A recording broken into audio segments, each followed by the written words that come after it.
We just had one of the best trading weeks since March of 2020. What's going on, team? It's Ricky with Technical Solutions here with a quick little recap, but most importantly, actually going to be talking about specific things that happened this week and also in preparation for next week when it comes down to Fed meetings. I hope that you learned something new. I upload new videos every single day about the stock market. So if you would like to stay up to date, all I ask you to do is to drop a thumbs up if you feel like we earned it. And of course, please consider subscribing. So let's go ahead and jump right into it. I have my notes here and let's go ahead and start breaking it down. The Dow Jones on the day, 2.8% on the day growth.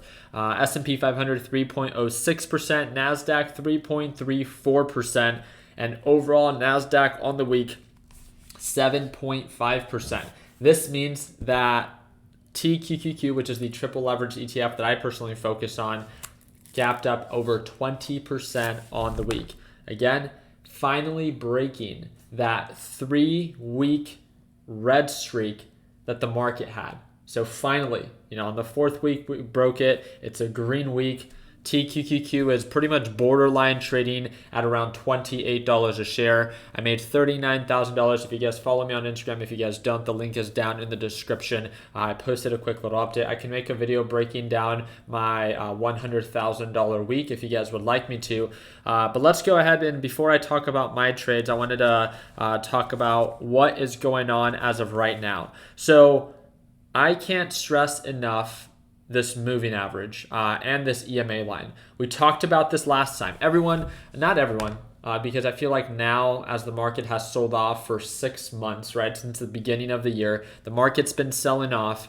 Finally, people are beginning to realize that it's not that we're spreading FUD, right? FUD was shared to me by some meme traders with the idea that I'm trying to instill fear. No, not at all. I'm trying to make you aware that the market is not getting better. The market is not showing progress or signs of a recovery. So why would someone be fully invested? It's kind of just like looking out for the beginner investor. I wish someone would do what I'm doing when I first got started. And I hope that you guys understand that. When I talk about TQQQ and or my, Apple, Amazon, and Tesla position, encouraging you to be conservative, encouraging you to maybe potentially reduce your position size if you can't tolerate pullbacks, that's not in my best interest. Check this out. I have $360,000 in TQQQ. Do you really think that it's in my best interest to encourage a beginner to lock in profits? No.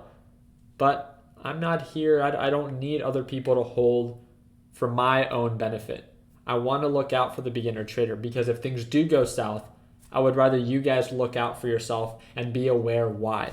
With that being said, the 1-day EMA, as you guys can see here, so we got the 1-day EMA acting as a resistance. My EMA is set at a length of 30, and the reason that this is so significant, just hear me out. Ever since we broke below it back in January of 2020, rejected.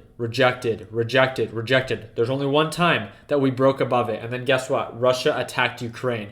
Broke below it. We tried to push up, broke below it. Tried to push up, broke below it. Last week, a week and a half ago, right before the CPI data came out, what did I make videos on? Hey, we did really well that week because the market also sold off. So we bought the dip. The market began to trade sideways for about 3 to 5 days. What did I say in that video? Hey, we're approaching this EMA line on the day chart. It's acted as a resistance all year long. I'm not a genius, but patterns tend to repeat themselves, right?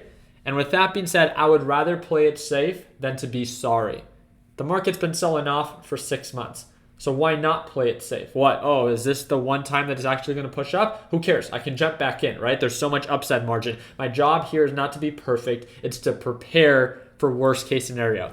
So this is why I'm bringing it up to you guys. I made sure everyone that's part of my Learn Plan Profit group, I made an announcement before the market closed today and even after market hours, before that closed, and made them aware of, hey, this resistance at the EMA, we are getting really, really close. Every other time we've gotten rejected. If you are not in a position or if you're too heavily invested, maybe now is the time to reduce your position size. You think that's in my best interest for other people to sell? No. Not at all. I mean, if anything, I need people to buy. But guess what? I know it's going to take time for me to make money. And I would rather someone that's just getting started not get discouraged by being encouraged to buy and then the market sells off. I want you to be aware of the why I'm making you aware of this resistance level, because it's so consistently gotten rejected at the same level. That's what I like to share within my videos, the why behind I do things, or the why behind I don't do things. Do you get what I mean? All right, so now that we talked about that moving average and that resistance level, now that you guys are aware of that, next week, I thought I would have it up here, but there is a Fed meeting on Wednesday, 30 minutes before the market opens. I would love to host that live stream for about 15 to 20 minutes, and then I have to go live with my Learn Plan Profit group. So if this video gets over 1,000 likes, I will host that live stream free on YouTube. Just make sure that you subscribe and get this video over to 1,000 likes. I just want to make sure enough people show up. And again, this is on Wednesday, 30 minutes before the market opens. So you wake up and you show up and you're there, and or, I'll just do it for our LPP team. With that being said, okay, so let me go ahead and check out my notes. All right, one of the things that I quickly want to point out is that on the 1 hour time frame, we are now beginning to trade above the moving average. So that's progress, a step in the right direction. Market sentiment was really good today. And the last thing that I want to talk about is the VIX. So VIX is super important to understand. This is when pretty much fear gets instilled into the market. It's called it's referred to as the fear index. It follows the S&P 500 a little bit closer. But with that being said, anytime. So you might be asking like, Ricky, how did you know that the market was going to recover? I never know any, it's never that 100% that it's going to happen. But let me show you this. Every time that the VIX shoots up and it approaches around this level, around $34 to $35, 34 to 35. The reason that these levels are super, super important is that almost for the past couple of months, there's a couple of times that it does surpass it, but anytime around this range, it's never perfect, but around this range, you can see here sometimes at 32, sometimes at 34. You can see the RSI, it's very overbought. This is when fear is peaking. Now, when fear peaks, the market sells off. When fear is high, market's selling off. But then when fear peaks and then it begins to, fear is no longer present in the market, the VIX index begins to pull on back. And as this thing begins to pull on back, then guess what happens? The market begins to recover. Now, why is this important? Well, now we are approaching kind of a support range. You guys can see right around 26, 27 to around 25 for the VIX based off of previous support levels. I'm just making you aware of this. The more fear or the more that something validates a support level, anything can really be announced. Any news article, something on Wednesday can be said by Jerome Powell, and it can instill more fear into the market. This is why I'm making you aware. We are at a critical level that is considered a support range for the VIX.